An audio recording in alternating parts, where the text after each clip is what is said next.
I'd like to share some more about Shaktipat and about the processes that are involved with it because Shaktipat, it's not something that is um, very well understood. It's not a common term, and when you do come across it, it's very, very esoteric and very opaque. And it's time we shed some light on this very important and transformational process that's been with us for thousands of years, and it's resurfaced at certain points at ancient history and modern history, primarily in India.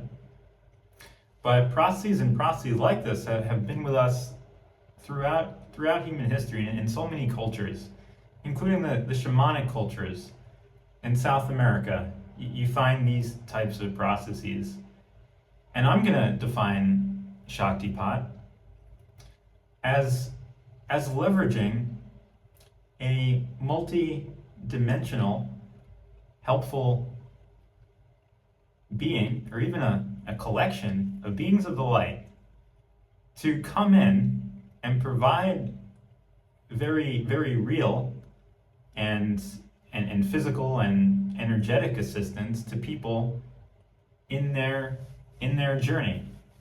I'm trying to use the term spirit and spiritual as little as possible because I don't think those terms are relevant. We're talking about very real processes in our beings, in our bodies, and in our emotional systems, things that are very real. So we're leveraging in a Shaktipat process or allowing these extremely gracious beings of the light to come in and help us out.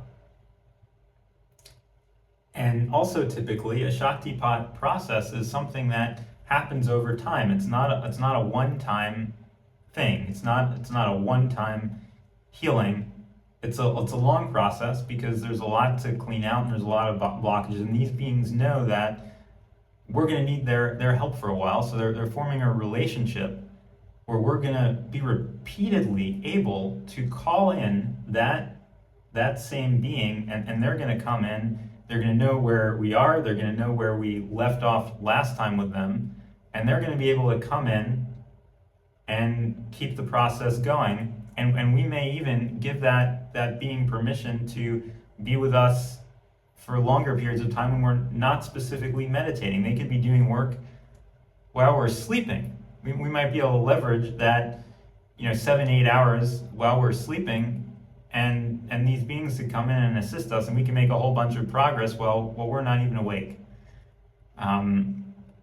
Now, in terms of the Shaktipat lineages that I'm familiar with, those coming from India, where I've been exposed to and I've studied for a very long time, there's one particular lineage that I spent a long time training in, and that's the lineage of Muktananda, and my guru said that the same lineage and the same being was also active in several other masters. So this is an instance where you have multiple masters, different masters, even being passed from guru to disciple, and they're working with the same multi-dimensional being to help over generations.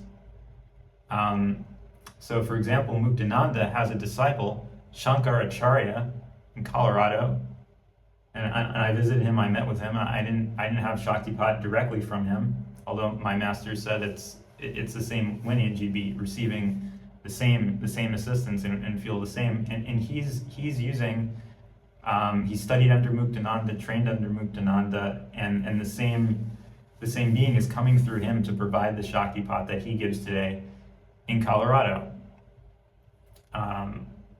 There's another disciple of Muktananda, the current leader of Siddha Yoga, which is what this branch of yoga that encompasses this type of Shaktipat is called, Siddha Yoga. And she's currently based in upstate New York. She used to be in California, where Muktananda was previously, towards the later part of his life. And she is also giving Shaktipat using that same entity. My guru has said that Osho also used the same entity called in his meditations. So this might be the most popular entity that I've heard of, because we have a whole bunch of gurus that are using it.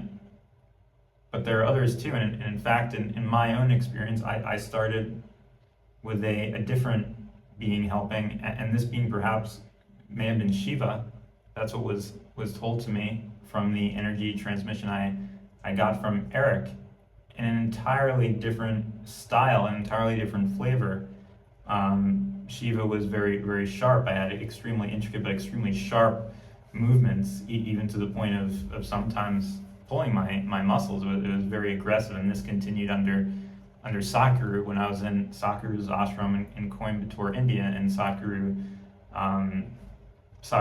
openly says that he's partnered with Shiva to help him in his spiritual work.